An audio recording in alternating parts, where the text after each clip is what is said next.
Communication gap جو ہے وہ اٹس دیر، بیریئر نہیں بنتا. it becomes much lesser than what it could have been with this stress. تو میں یہ بہت خوب بات سمجھتا ہوں کی کہ ہاں ممبر و محراب سے جو کام کر رہے ہیں جی. بہترین کام کر رہے ہیں، لیکن ہمیں ایک قدم آگے بڑھنا ہے اور معاشرے میں اس طرح سے گھل مل جانا ہے کہ لوگ ہماری باتوں کو بہتر انداز میں ایک چھوٹی سی جی. مثال دیتا ہوں. آپ مولا کائنات امیر محمد السلام کی مثال دیکھ لیں، آپ اصحاب کرام کی مثال دیکھ لیں. میں اس سے بڑھ کے بات کرتا ہوں. محبوب کبریا خاتم الانبیاء والمرسلین جب لوگوں میں اور اپنے اصحاب کرام میں بیٹھتے تھے تو یہ بھی ہم نے تاریخ میں پڑھا ہے کہ آ کے پوچھنے والا پوچھتا تھا من محمد منکم، جو بالکل نیا آپ میں کیا ہے. ہم حضور اکرم صلی اللہ علیہ وسلم کی شان میں گستاخی نہیں کر رہا، ہمیں وہیں سے تو سیکھنا ہے، وہ ہمیں سیکھنا ہوگا. بہت خوب بہت خوب. ڈاکٹر عامر عبداللہ محمدی صاحب سے گفتگو کروں گا. سر یہ بتائیں کہ جو مسلمانوں کو درپیش مسائل ہیں کیا ان کا حل محراب و منبر پیش کر رہا ہے آج؟ بسم اللہ الرحمن الرحیم. علامہ صاحب نے بہت خوبصورت انداز میں بات کو آگے بڑھایا ہے. میں سمجھتا ہوں کہ قرآن کریم فرقان حمید کی جس طرح اس آیہ مبارکہ میں اللہ تعالیٰ نے فرمایا کہ ان الصلاۃ تنہا عن الفحشاء والمنکر، بے شک نماز بے حیائی سے اور برے کاموں سے روکتی ہے. نماز تو روک رہی ہے لیکن نماز پڑھنے والا روک نہیں رہا. شاید علامہ اقبال نے اسی حوالے سے کہا تھا کہ تیری نماز بے سرور، تیرا امام بے حضور، ایسی نماز سے گزر، ایسے امام سے گزر. لوگوں نے سمجھا شاید نماز پڑھنا چھوڑ دینا چاہیے. وہ یہ نہیں کہہ رہے تھے، وہ کہتے ایسی نماز سے گزر جس نماز میں خشوع نہ ہو، خضوع نہ ہو، جس میں اللہ کی قریب حاضری کا تصور نہ ہو، جس میں استحضار نہ ہو، جس میں اپنے نفس کا محاسبہ نہ ہو. یہ نماز وہ نماز نہیں ہے. نماز تو وہ ہے جس میں اللہ کے حضور انسان پیش ہو کر اپنے آپ کو اس کے سپرد کر دیتا ہے. اسی کو مسلم کہتے ہیں کہ اپنی گردن اللہ کے آگے جھکا دی جائے. اب آپ نے فرمایا کہ کیا ممبر و محراب اپنی ذمہ داریاں پوری کر رہا ہے. اس کے دو پہلو ہو سکتے ہیں. ہم مجموعی طور پر اس کا انکار بھی نہیں کر سکتے کیونکہ لا محالہ الحمدللہ ایسے احباب موجود ہیں جو نہ صرف یہ کہ مسجد اور کے ممبر اور محراب کا درست استعمال کر رہے ہیں بلکہ ان کا وجود اس وقت ایک نعمت غیر مترقبہ ہے. اور جس طرح علامہ صاحب نے فرمایا نا کہ یہ جو ایک کمیونیکیشن گیپ ہوتا ہے اور جو نوجوانوں کے درمیان اور علماء کے درمیان ایک بیریئر ہوتا ہے، یہ تب پیدا ہوتا ہے کہ جب ہم تصنع، بناوٹ اور خود ساختہ مصنوعیت کا ایک ایسا ماحول بناتے ہیں اور جس میں ایک بہت بڑی وجہ لباس بھی بنتا ہے، مصنع اور مرقع اور مسجع گفتگو بھی بنتی ہے، اور ایسے الفاظ میں بات کی جائے کہ عام آدمیوں سے نہ سمجھ رہا ہو. بلکہ میں ایک یہاں جملہ معترضہ عرض کروں. ہمارے ہاں آج عالم یہ ہو چکا ہے کہ اچھے بھلے پڑھے لکھے بچے بھی اردو سے ناآشنا ہیں، بالکل نابلد ہیں. اگر آپ اردو میں انہیں کوئی میسیج اور پیغام بھی بھیجتے ہیں کسی یعنی واٹس ایپ وغیرہ کے ذریعے تو وہ کہتے ہیں بڑا مشکل ہوتا ہے اس کو پڑھنا، آپ ہمیں وائس میں کر دیجئے پلیز، جی. یا پھر آپ ہمیں رومن میں بھیج دیجئے. تو یہاں یہ سوال بات ہوتا ہے کیا ہمارے اسکولز، کیا ہمارے کالجز کیا اپنا فرض ادا کر رہے ہیں جی. کہ وہ بچے جو انگلش میڈیم اسکول میں پڑھ رہے ہیں وہ اردو سے نابلد ہیں، اور وہ بچے جو گورنمنٹ اسکول میں پڑھ رہے ہیں وہ انگریزی سے نابلد ہیں، اور دونوں بچوں کو آپ ساتھ بٹھاتے ہیں تو ان میں شعور نام کی چیز نہیں ہے اگرچہ ڈگری موجود ہے. تو مسجد اور مدرسے کا جو محتمم ہے، مدیر ہے، منتظم ہے، عالم ہے، مولوی ہے، خطیب ہے، اسے ایک قدم آگے بڑھ کر لوگوں کو گلے لگانا ہوگا اور وہ بات کرنی ہوگی جو آج کی نسل سننی چاہتی ہے یا جو آج کے اور وہ ابھی نہیں کر رہے مسائل ہیں. مسائل ہیں، جب آپ اس کو ایڈریس کریں گے تو وہ ضرور اس پہ توجہ. یعنی یہ بات واضح سمجھ میں آ رہی ہے کہ جو محراب ممبر کی طرف سے یعنی خاص طور پہ عوام تو اگر کوئی سوالات نہیں بھی کر رہی، مگر سوال یہ پیدا ہوتا ہے کہ یہ ذمہ داری کس کی ہے کہ معاشرے کے حالات کا جائزہ لیا جائے، اس کی خامیوں کے اوپر نظر رکھی جائے اور عوام کو آگاہ کیا جائے. تو اس حوالے سے تو یہ محراب ممبر کی ذمہ داری ہے، وہی آگاہ کریں انہیں. لیکن بات وہی ہے نا، علامہ صاحب نے آغاز میں کہا تھا کہ نامعلوم ہم جن کے لیے یہ بات کر رہے ہیں وہ ہمیں سنیں گے بھی کہ نہیں سنیں گے. اب ہوتا یہ ہے کہ جب بعض جگہ پر ہمارے ہاں تو جمعے کی اذان جب ہوتی ہے تو اسی وقت خطبہ شروع ہوتا ہے اور نماز سے قبل خطبے کا اختتام ہوتا ہے. لیکن جن جگہوں پہ تقریر ہوتی ہے، وعظ ہوتا ہے اور اس کے بعد خطبہ ہوتا ہے 7-8 منٹ کا، تو خطبہ سننے کے لیے تو پبلک آ جاتی ہے جی لیکن وعظ اور تقریر اور بیان سننے کے لیے پبلک نہیں آتی. جی اٹس مین کہ لوگ جو آ رہے ہیں جمعے کے لیے وہ آپ کی تقریر سننے نہیں آ رہے کیونکہ ان کو کوئی میسج نہیں مل رہا, عامر صاحب کوئی ایک اور رہنمائی ویسے نہیں ہو میں رہی. ایک میں عرض کروں وہ اصل میں صرف نماز پڑھنے کے لیے آ رہے ہیں, وہ تقریر سننے کے لیے نہیں آ رہا ہے. تو جب تک علماء گراؤنڈ ویلیوز کو نہیں سمجھیں گے, گراؤنڈ کی جو پرابلمز ہیں ان کو نہیں سمجھیں گے اور ان کا کیا سولوشن ہے وہ شیئر نہیں کریں گے, تب تک پھر وہ کمیونیکیشن گیپ ختم نہیں ہوگا. بہت خوب. ایک چھوٹا سا بریک لیں گے اور پھر علامہ شبیر حسن میثمی صاحب سے ایک کاؤنٹر کوسچن میرے ذہن میں آ رہا ہے وہ کریں گے, ایک تلخ ذرا سا کوسچن کریں گے. ناظرین ہمارے ساتھ رہیے گا, ایک چھوٹا سا وقفہ اور پھر بات کرتے ہیں.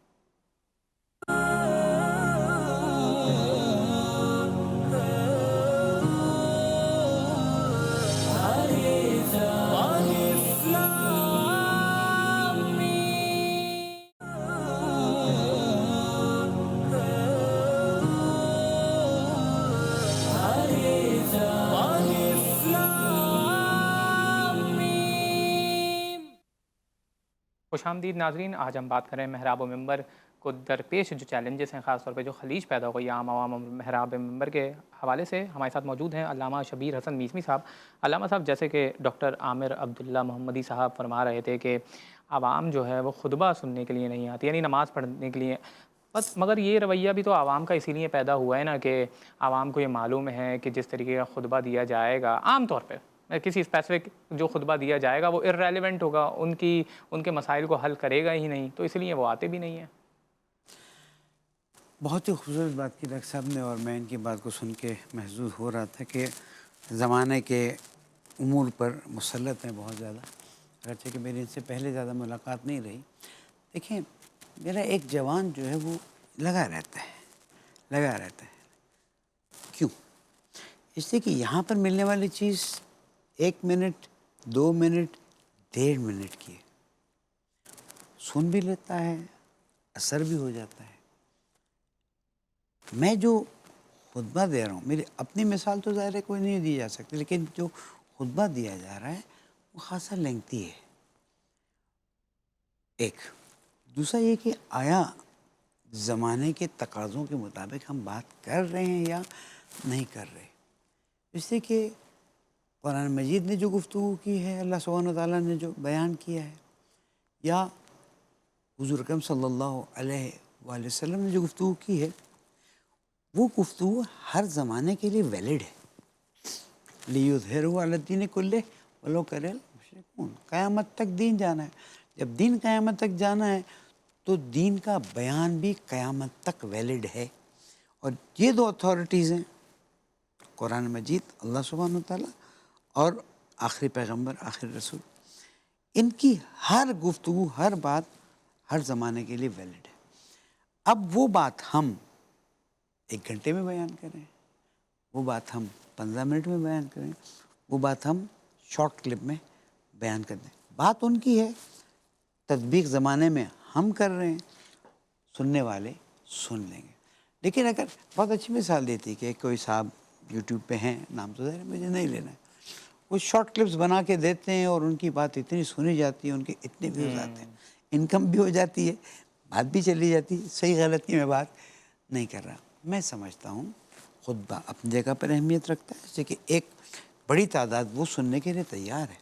لیکن کیونکہ آج ہماری گفتگو اس نوجوان نسل کے لیے, چاہے وہ میل ہو چاہے وہ فیمیل ہو, اس کو اٹریکٹ کرنے کے لیے ہمیں جدید زمانے کے تقاضوں کو استعمال کرنا ہوگا.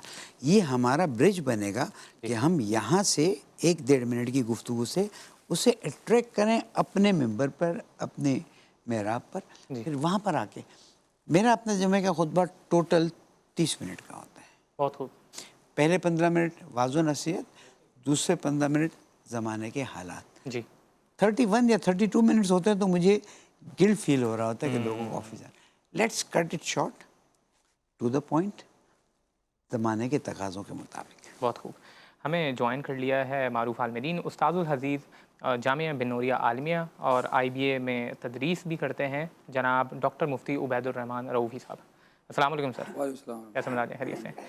سر آپ سے بھی یہی سوال کرنا چاہوں گا کہ محراب و ممبر کی ذمہ داریاں کیا ہیں؟ کیا محراب و ممبر سے جو جوان نسل کو درپیش مسائل ہیں ان کا حل پیش کیا جا رہا ہے؟ بسم اللہ الرحمن الرحیم. سب سے پہلے تو اس بارے میں ہمیں رسول اللہ صلی اللہ علیہ وسلم کا جو اسوہ حسنہ ہے، آپ صلی اللہ علیہ وسلم پوری کائنات کے لیے رول ماڈل ہیں، تو ہمیں آپ صلی اللہ علیہ وسلم کی سیرت اس بارے میں اگر دیکھیں ہم تو زاد المعاد کے اندر جو سیرت کی ایک بہت ہی اتھینٹک کتاب ہے، اور ایسی کتاب ہے کہ شاید جس کی کوئی نظیر سیرت نبویہ کے اندر اور آپ صلی اللہ علیہ وسلم کی بائیوگرافی میں نہیں ملتی۔ علامہ ابن قیم رحمۃ اللہ علیہ اس کے رائٹر ہیں، انہوں نے نبی کریم صلی اللہ علیہ وسلم کی جو سپیچز ہوتی تھی مختلف مواقع کے اوپر، عید کے اوپر ہو گئی، جمعہ کا آپ صلی اللہ علیہ وسلم جو سپیچ دیتے تھے، اس کے اندر 4 خصوصیات ذکر کی ہیں علامہ ابن قیم رحمۃ اللہ علیہ نے۔ سب سے پہلی جو خصوصیت ذکر کی وہ یہ ہے کہ آپ صلی اللہ علیہ وسلم کی جو سپیچز ہوتی تھی وہ بہت مختصر ہوتی تھی، جیسے علامہ صاحب نے بھی فرمایا ابھی، تو اس کا بھی خیال رکھنا ضروری ہے۔ مسلم کی روایت کے اندر آپ صلی اللہ علیہ وسلم نے خود فرمایا کہ وقصروا الخطبۃ، جب سپیچ دو تو اس کو مختصر کرو۔ ابو داؤد کی روایت کے اندر بھی یہ کانت خطبتہ قصداً، آپ صلی اللہ علیہ وسلم کا خطبہ مختصر ہوتا تھا۔ تو سب سے پہلے جو ہے وہ ٹائم کا خیال رکھنا بہت ضروری ہے، جتنے بھی ہمارے خطباء ہیں یا جو بھی جو ہے وہ عوام سے بات کر رہے ہیں۔ پہلی جو خصوصیت تھی آپ صلی اللہ علیہ وسلم کی زاد المعاد کے اندر علامہ ابن قیم نے لکھی آپ صلی اللہ علیہ وسلم کی سپیچز کی، وہ یہ ہے۔ دوسرے نمبر پر جو خصوصیت لکھی ہے وہ یہ ہے کہ آپ صلی اللہ علیہ وسلم کے جتنے بھی خطبات ہوتے تھے اس کے اندر جو مین جو ایلیمنٹ ہوتا تھا زیادہ جس کے اوپر آپ صلی اللہ علیہ وسلم فوکس کرتے تھے وہ قرآن مجید تھا۔ اب بخاری کے اندر روایت ہے، بہت ساری روایتیں ہیں جس کے اندر یہ کہ فلاں صحابی نے یہ کہا کہ میں نے فلاں صورت آپ صلی اللہ علیہ وسلم سے ممبر پر سے یاد کی ہے۔ مسلم کی روایت کے اندر آتا ہے، ام ہشام فرماتی ہیں کہ ما اخذت قاف والقرآن المجید الا عن لسان رسول اللہ صلی اللہ علیہ وسلم وهو يقرؤها على المنبر في كل يوم الجمعة اذا خطب الناس۔ حضرت ام ہشام فرماتی ہیں کہ سورت قاف والقرآن المجید جو تھوڑی سی لمبی سورت ہے، یہ میں نے پوری کی پوری آپ صلی اللہ علیہ وسلم سے زبانی یاد کی ہے، اس لیے کہ آپ صلی اللہ علیہ وسلم ہر جمعے کو ممبر پر یہ پڑھا کرتے تھے۔ تو ان روایتوں سے بھی پتہ چلا کہ آپ صلی اللہ علیہ وسلم زیادہ اور ابو داؤد کی روایت کے اندر یہ ہے کہ آپ صلی اللہ علیہ وسلم، جیسے میں نے اس کا جو پہلا پارٹ تھا پہلے بتایا کہ کانت خطبتہ قصداً، آپ صلی اللہ علیہ وسلم کا خطبہ مختصر ہوتا تھا، سپیچ مختصر ہوتی تھی۔ اس کے بعد جو ابو داؤد کی روایت میں الفاظ ہیں وہ یہ ہے کہ وکان یقرأ القرآن ویذکر الناس، آپ صلی اللہ علیہ وسلم قرآن مجید کی آیات پڑھتے تھے اور لوگوں کو واضح نصیحت کرتے تھے۔ دوسرا جو اہم پوائنٹ ہے آپ صلی اللہ علیہ وسلم کی سپیچز کا وہ یہ ہے کہ فوکس کیا جائے قرآن مجید کے اوپر۔ آج ہماری یہ بدقسمتی ہے کہ شہروں کے اندر اچھی ماڈرن سوسائٹیز کے اندر جو ائمہ ہے ان کا تو کافی حد تک اس کے اوپر فوکس ہوتا ہے، قرآن و حدیث کی روشنی کے اندر ان کی تقریریں ہو رہی ہوتی ہیں، لیکن بدقسمتی سے اگر میں یہ کہوں کہ 60 یا 65% جو ہمارے ائمہ ہیں وہ جو ہے وہ بدقسمتی سے بجائے اس کے کہ وہ قرآنی آیات کوٹ کریں، قرآن جو ہے وہ لوگوں کے دلوں کے اندر اتاریں، اس لیے کہ دنیا کے اندر سب سے جو انقلاب لانے والی ایک ہی کتاب ہے وہ ہے قرآن مجید۔ اور صحابہ کرام اور آج تک تاریخ انسانی کے اندر جب سے اسلام آیا، جب سے قرآن اترا ہے، اگر لوگوں میں انقلاب پیدا ہوا ہے، تبدیلی پیدا ہوئی تو قرآن ہی کے ذریعے سے ہوئی، تو اس کے اوپر فوکس کرنے کی ضرورت ہے۔ تیسرے نمبر پر جو آپ صلی اللہ علیہ وسلم کی سپیچز کی جو خصوصیت وہ ہے فیس ایکسپریشنز۔ آپ صلی اللہ علیہ وسلم جو ہے وہ چہرے کے تاثرات سے بہت ساری باتیں سمجھا دیتے تھے، اور مسلم کی روایت ہے آپ صلی اللہ علیہ وسلم جب خطبہ دیتے تھے تو اعلیٰ صوت ہو، آواز بلند ہو جاتی تھی، اور وحمرت عیناہ، آنکھیں مبارک جو ہے وہ لال ہو جاتی تھی، واشتد غضبہ، اور کوئی اہم بات ہوتی تھی تو آپ صلی اللہ علیہ وسلم جو ہے وہ ذرا غصے کے اندر بھی اس کو ارشاد فرمایا کرتے تھے۔ کانہ منذر جیشن، ایسے لگتا تھا کہ کسی دشمن کے قافلے سے لوگوں کو ڈرایا جا رہا ہے۔ چوتھا اور اہم ترین جو پوائنٹ زاد المعاد کے اندر علامہ ابن قیم نے آپ صلی اللہ علیہ وسلم کی سپیچز کا لکھا ہے وہ یہ کہ آپ صلی اللہ علیہ وسلم زمانے کے تقاضوں کے مطابق اور کرنٹ ایشوز کو جو ہے وہ ڈسکس کیا کرتے تھے، اور اس کی بہت ساری جو ہے ایگزامپل دی ہیں، شاید جو ہے وہ ٹائم نہیں ہوگا۔ تو یہ 4 بنیادی خصوصیات تھیں آپ صلی اللہ علیہ وسلم کی سپیچز کی، اور میرا یہ خیال ہے کہ اگر ہمارے ائمہ ان کے اوپر فوکس کریں تو بہت ساری جو ہے وہ تبدیلی آ سکتی ہے۔ باقی جو ہے وہ ہمارے ائمہ کے اندر کمیاں کوتاہیاں کیا ہیں، وہ ممبر سے جو ہے وہ کن چیزوں کی اصلاح کی ضرورت ہے اور کیا کمیاں کوتاہیاں ہیں، تو میں نے جو اس کے اوپر تھوڑی بہت ریسرچ کی ہے، جو سوچا، میں خود بھی 18 سال سے ممبر سے وابستہ ہوں، جمعہ پڑھا رہا ہوں، اور الحمدللہ جو ہے وہ 800,000 لوگ ہمارے پیچھے جمعہ پڑھتے ہیں، بات سنتے ہیں ہماری۔ تو میں نے جو آبزرو کیا ہے ان گزشتہ 18-19 سالوں کے اندر، میرے خیال میں 4-5 کمیاں ہیں، اور شاید آپ کو بریک کی بھی ضرورت ہے تو بریک کے بعد اس کے اوپر گفتگو ہو سکتی ہے، لیکن بہرحال ہیں یہ اس طرح کی بہت کمیاں خوب۔ 4-5۔ ڈاکٹر عامر عبداللہ صاحب سے میں سوال پوچھنا چاہوں گا کہ آپ نے خود ایک حوالہ دیا اور کہ سب نوجوان نسل ان سے اٹریکٹ ہوتی ہے۔ سوال یہ ہے کہ ہم یعنی دیگر جو عام جنرل ماحول کی بات کی جائے، میجورٹی کیسز کے اندر محراب ممبر سے یہی ایٹیٹیوڈ دیکھا جاتا ہے کہ کوئی اگر سوال پوچھ لے تو اسے تنقید کا نشانہ بنایا جاتا ہے، سوال پوچھنے کا ماحول ہی نہیں ہے، توہین سمجھی جاتی ہے اور چپ کروا دیا جاتا ہے، کہا جاتا ہے کہ نہیں تم ہم سے سوال پوچھ رہے ہو۔ کیا یہ ایٹیٹیوڈ درست ہے؟ جی ہاں، بسم اللہ الرحمن الرحیم۔ آپ نے درست فرمایا کہ جیسا کہ ابھی مفتی صاحب نے فرمایا کہ نبی کریم صلی اللہ علیہ وسلم ہمارے لیے رول ماڈل ہیں، اور آپ صلی اللہ علیہ وسلم کا جو رویہ تھا ایک عام آدمی سے، وہ انتہائی مشفق مربی کا تھا، اور سب اس سارا زمانہ جسے دھتکارتا تھا حضور اسے سینے سے لگا لیا کرتے تھے. اس کی بہت سی مثالیں ہیں. آپ صلی اللہ علیہ وسلم تشریف فرمائے, ایک شخص آتا ہے اور کہتا ہے یا رسول اللہ مجھے بدکاری کی اجازت دیجیے. صحابہ اسے کہتے ہیں کیا تمیزی کی بات کر رہے ہو, اور اس پہ غضبناک ہوتے ہیں اور حضور اشارے سے روک دیتے ہیں, اور پھر اسے ایسی نصیحت فرماتے ہیں کہ وہ فرماتے ہیں کہ اس کے بعد میرے ذہن میں کبھی بدکاری کا خیال آیا ہی نہیں ہے. ماشاء اللہ. ایک شخص آتے ہیں جو مسجد نبوی میں صحن میں کھڑے ہیں اور وہاں پر وہ یعنی یورین پاس کر دیتے ہیں. صحابہ انہیں مارنے کے لیے دوڑتے ہیں, آوازیں دے کے ان کو روکتے ہیں, اشارے سے منع فرما دیتے ہیں, اور جب وہ فارغ ہوتے ہیں انہیں نصیحت فرماتے ہیں, پانی کا ڈول منگواتے ہیں اور پانی سے اس گندگی کو صاف کرتے ہیں.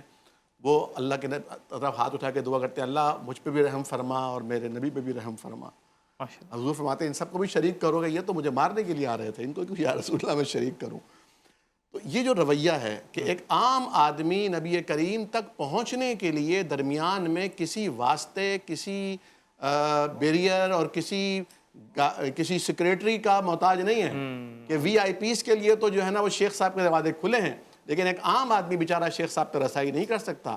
شیخ صاحب اگر درس دینے یا وعظ کرنے یا خطاب کرنے کے لیے, خطبہ دینے کے لیے آ بھی رہے ہیں تو ان کے آنے کا دروازہ بھی الگ ہے اور ان کے جانے کا دروازہ بھی الگ ہے. جمعے کے بعد وہ کچھ دیر کے لیے بیٹھتے بھی نہیں ہیں بلکہ وہ بس اٹھ کے فوراً چلے جاتے ہیں. تو یہ رویہ ایک عام آدمی کو, بالخصوص نوجوان کو جس کو ہر بات پر اپنی بدعتی کا احساس ہوتا ہے, آج کے نوجوان کو ہر بات پر اس کی ایگو ہرٹ ہوتی ہے, وہ اپنے والدین سے بھی کوئی بات کرتا ہے تو والدین سوچ کر اسے جواب دیتے ہیں. تو اس نوجوان کے اور پھر عالم اور خطیب اور واعظ اور مولوی اور خطیب اور امام کے درمیان لازمی ایک گیپ آئے گا اور یہ بہت خطرناک ہوگا. آپ دیکھیے یہ الہاد کا بھی ایک دور ہے. آپ نے مادہ پرستی کی بات کی, اس حوالے سے بھی بہت سارے فتنے ہیں. تو جب نوجوان کے ذہن میں کوئی خیال پیدا ہوتا ہے اور وہ عالم دین کے پاس آتا ہے, مثال کے طور پر آپ والے حلیے میں, ڈاکٹر ذاکر نائک کے حلیے میں کوئی پہنچ جاتا ہے جی ایک عالم دین کے پاس, جی تو عالم دین کے پاس اگر جواب نہیں ہے نا تو پہلا اعتراض تو اس کے لباس پر کرے گا. عالم دین سے مراد مروجہ عالم دین جو آج کل مسجدوں میں بیٹھے ہیں, ائمہ ہیں یا بعض جگہ پہ خطبہ بھی ہیں, پیش امام کی بات کر رہا ہوں. دوسرا اعتراض اس کے چہرے پہ کرے گا تمہاری داڑھی نہیں ہے. تیسرا اعتراض اس کی ٹوپی پہ کرے گا. ان اعتراضات کے ذریعے وہ اپنے آپ کو یعنی سیو کرے گا, کیونکہ اس کے بعد جواب نہیں ہے.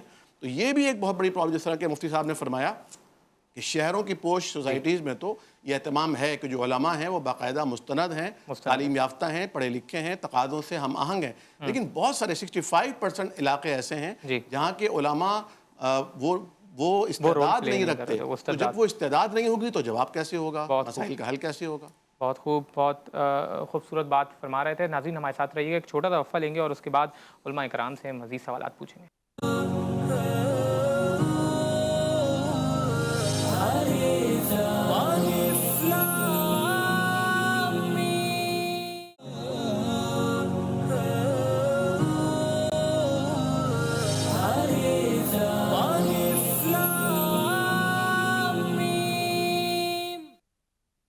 خوش آمدید ناظرین. آج ہمارے ساتھ موجود ہیں معروف علماء کرام, قابل قدر واجب الاحترام, اور ہم بات کر رہے ہیں ممبر و محراب کی ذمہ داریوں کے حوالے سے.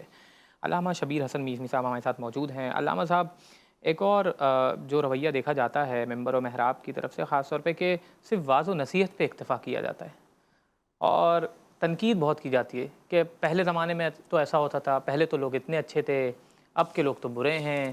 تو ظاہر سی بات ہے نوجوان نسل کیسے کنیکٹ ہوگی؟ لگتا ہے پروگرام کی ریٹنگ اوپر لے جانے چاہ رہے ہیں.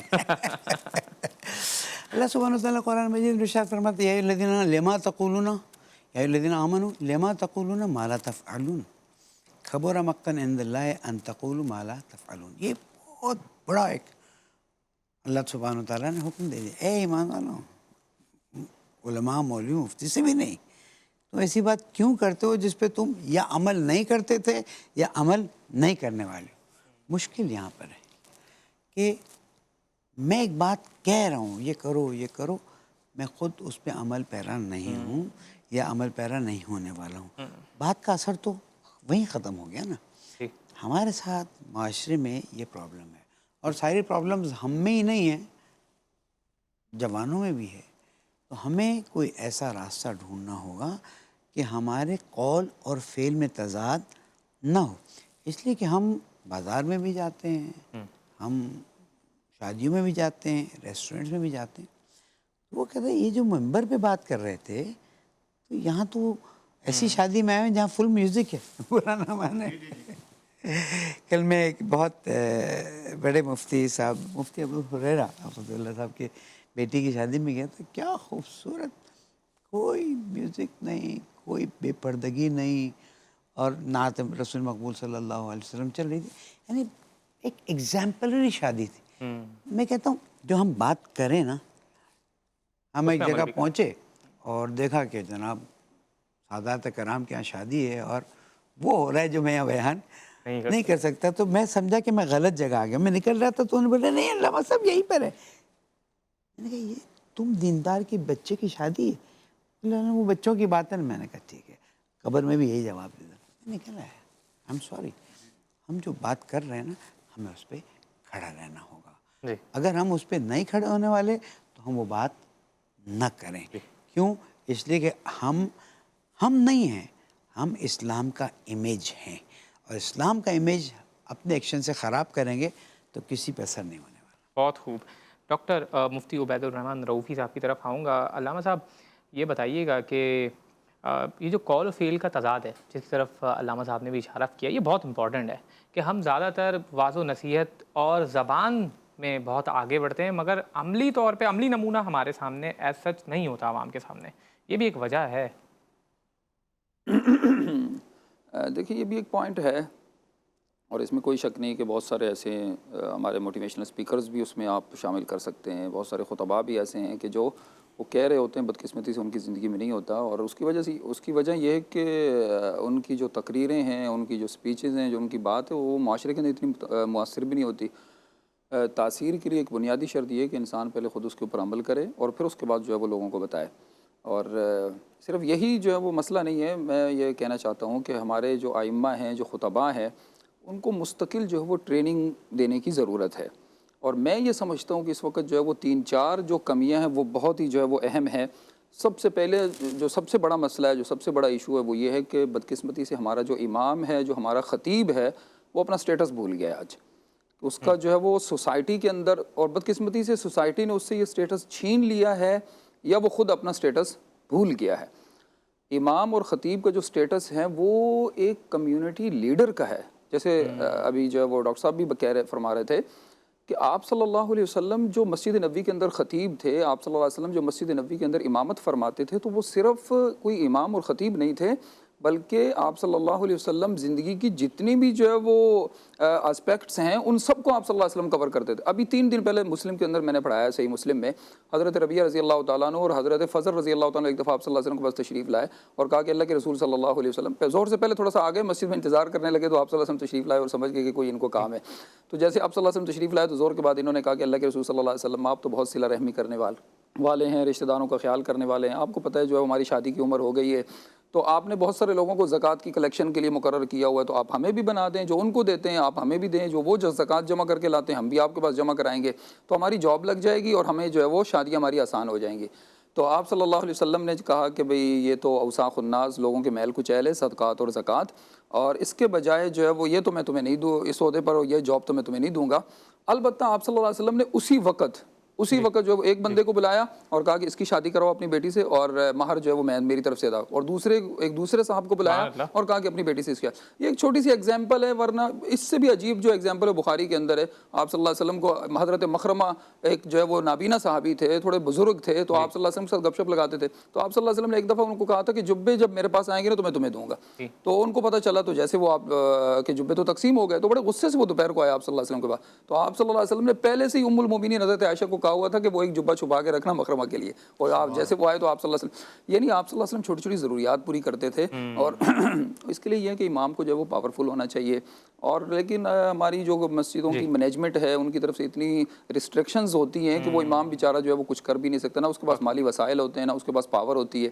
تو جو اصل جو سٹیٹس تھا بدقسمتی سے جو ہے وہ آج کا جو امام اور خطیب ہے وہ بھول گیا ہے. واضح ہو گئی ہے میرے خیال سے. ٹائم ہمارے پاس اب شارٹ رہ گیا، اب صرف 1 منٹ ہمارے پاس بچا ہے، اور میں چاہوں گا کہ ڈاکٹر عامر عبداللہ محمدی صاحب اس کو سمرائز کریں، اس کو کنکلوڈ کر دیں. خاص طور پہ یہ ایک اور چیز وہ یہ ہوتی ہے وی آئی پی کلچر کی، کہ عوام نوجوان نسل وی آئی پی کلچر سے بہت زیادہ ایک آپ کو پتہ ہے ہاں ریزسٹ کرتی ہے اس کو. اور یہ رویہ، یہ کلچر جو ہے محراب ممبر سے بھی ہماری سوسائٹی میں کچھ نہ کہیں ایسوسیٹ کیا جاتا ہے. تو اس حوالے سے کیا پیغام دینا چاہیں گے آپ؟ دیکھیے میں یہ عرض کرنا چاہوں گا کہ ہمارے ایک دوست ہیں ڈاکٹر عبید الرحمن بشیر، انہوں نے اسلام آباد میں اپنی مدد آپ کے تحت مسجد رحمت للعالمین سے ایک کمیونٹی سسٹم ڈیولپ کیا ہے. کسی کو اگر کپڑوں کی ضرورت ہے تو مسجد آ جائے، کسی کو علاج کی ضرورت ہے تو مسجد آ جائے، کسی کو اپنی بچیوں کی شادیوں کے لیے پیسوں کی ضرورت ہے تو مسجد آ جائے، کسی کو کاروبار چاہیے تو مسجد آ جائے، کسی کو گوشت چاہیے تو مسجد آ جائے. ماشاء اللہ. مسجد رحمت للعالمین اسلام آباد میں. اور جو اسلام آباد کے نواحی علاقے ہیں جو غریب مسکین لوگوں پر مشتمل ہیں، ان کے لیے ایک یہ مسجد نبوی کا ایک رول ماڈل وہ پیش کرنے کی کوشش کر رہے ہیں. میں سمجھتا ہوں اگر ہر شہر میں، ہر علاقے میں، ہر ضلع میں ایسی مساجد بن جائیں. اور دیکھیں مسجدوں کا کام کیا ہے، ظہر، فجر، ظہر، عصر، مغرب، عشاء، اس میں 1 گھنٹے کا اگر ٹائم رکھ لیں آپ، جو مسجد کھلتی ہے اور بند ہوتی ہے، تو 5 گھنٹے کے لیے اتنی بڑی مسجد، کروڑوں روپے کی مسجد 5 گھنٹے کے لیے. تو مسجد میں مدرسہ ہونا چاہیے، مسجد میں نائٹ اسکول ہونا چاہیے، مسجد میں English language, Arabic language classes ہونی چاہیے، درس قرآن کے اہتمام ہونے چاہیے. اور جب عالم دین اور عوام الناس کے درمیان ایک انٹریکشن ہوگا، رابطہ ہوگا، تو وہ وی آئی پی کلچر کوئی تصور میں نے پہلے عرض کیا تھا کہ امام آتا ہے اور سلام دعا کے بغیر ہی چلا جاتا ہے، وہ ختم ہو جائے گا. بہت خوب، بہت خوب. عامر صاحب، ہماری میرے خیال سے بات سمجھ میں آ گئی ہے. علماء کرام نے بہت خوبصورت پیغام دیا ہے اس پلیٹ فارم سے. میں شکر گزار ہوں علامہ شبیر حسن میسمی صاحب کا، ڈاکٹر عامر عبداللہ محمدی صاحب کا، اور ڈاکٹر مفتی عبید الرحمن رؤوفی صاحب کا کہ انہوں نے اپنا قیمتی وقت ہمارے اس پروگرام کے لیے نکالا، ہمارے کراچی کے اسٹوڈیو میں تشریف لے کر آئے. ناظرین، آپ نے گفتگو سے بات فرمائی جس سے یہی نتیجہ نکالا جا سکتا ہے کہ ممبر و محراب، اس میں کوئی شک نہیں ہے کہ ان کی ذمہ داریاں ہیں، مگر اس کے ساتھ ساتھ عوام کی بھی کچھ ذمہ داریاں ہیں. عوام کو بھی لاء لگانے کی ضرورت ہے دین اسلام سے، محراب و ممبر سے، اور وہ توقعات رکھنی چاہیے. یعنی فار ایگزامپل اگر ہم یہ چاہتے ہیں کہ 2 منٹ میں ہمیں تمام چیزیں سمجھ میں آ جائیں تو یہ بات بھی ممکن نہیں ہے. پھر کسی نئے موضوع کے ساتھ آپ کے سامنے حاضر ہوں گے. تب تک کے لیے اپنے میزبان ولید شیخ کو دیجیے اجازت.